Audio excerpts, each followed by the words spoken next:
Loki is back, and I'm sure you're wondering, is there new news, or is there spoilers, or is it doomsday stuff? Like, we haven't gotten a new series, what's going on? Marvel's come out with a new series called TVA, which is actually written by Catherine Blair, who was a writer on the Loki series. And this takes place right after the Loki series is wrapped up. But we don't actually see Loki in this first issue. Don't leave. I have things to say. Don't. Keep watching. So we don't actually see Loki in this issue, but we do see a lot of people dealing with the grief of losing Loki after the end of season 2 of the Loki show. Because they talk about Loki in a way that because they have statues where the Kang and Timekeeper statues were that were of Loki. They're honoring this sacrifice even though they don't know ultimately what happened because they had seen him go into the rift and then they just didn't know what happened after. They are recruiting new variants. They have Gwen, they have Gambit, they have Jimmy Hudson, who is Wolverine's son. I've done a short on him before on the channel. And we have Captain Carter or Captain Britain. And they have decided that they're going to use this team of variants to try to fix a problem that the timelines are having. And this issue is that there are maybe incursions, which Mobius swears up and down that he will bet his last dollar. It's not Loki's fault that there's incursions happening. It has to be anything else because Loki did not mess up. But the issue that the timelines are having is that people are getting flashes of like panic attacks where they see their worst fear, and they've been seeing the TVA like they've walked around it before when they haven't been to the TVA. They don't know why these people are suddenly understanding what the TVA is or can describe offices and stuff. So they have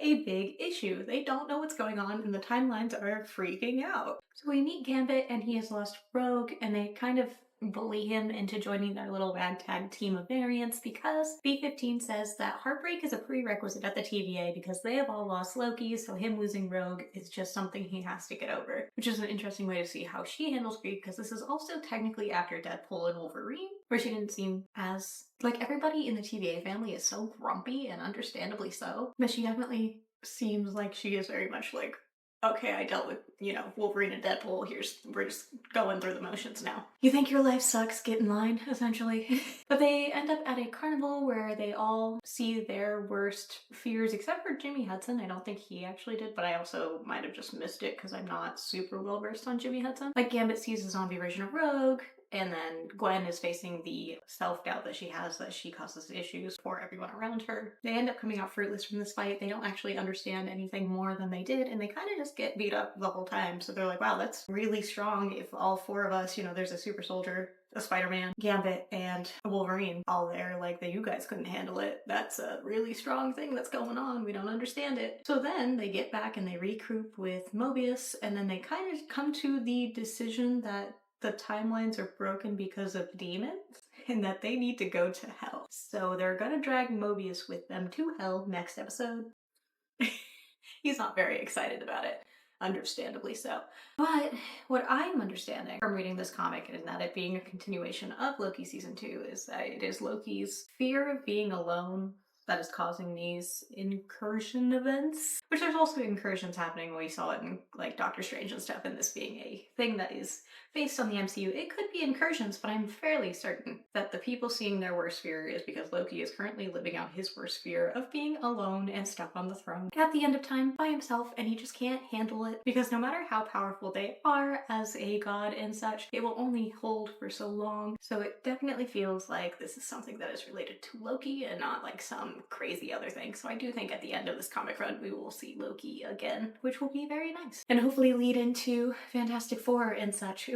It's not great to always have required reading, but I am very excited that this is by the Loki writers, so we actually have feet to stand on because she worked on the actual season 2. The comic ends up wrapping up with Gwen seeing like the cape, the green little fabric of a somebody, which could probably be Sylvie because Sylvie is going to be in this run. But it would be cool if it was a Loki like fear illusion, or Loki somehow, illusioning their way into the TVA, or maybe somebody, I don't know.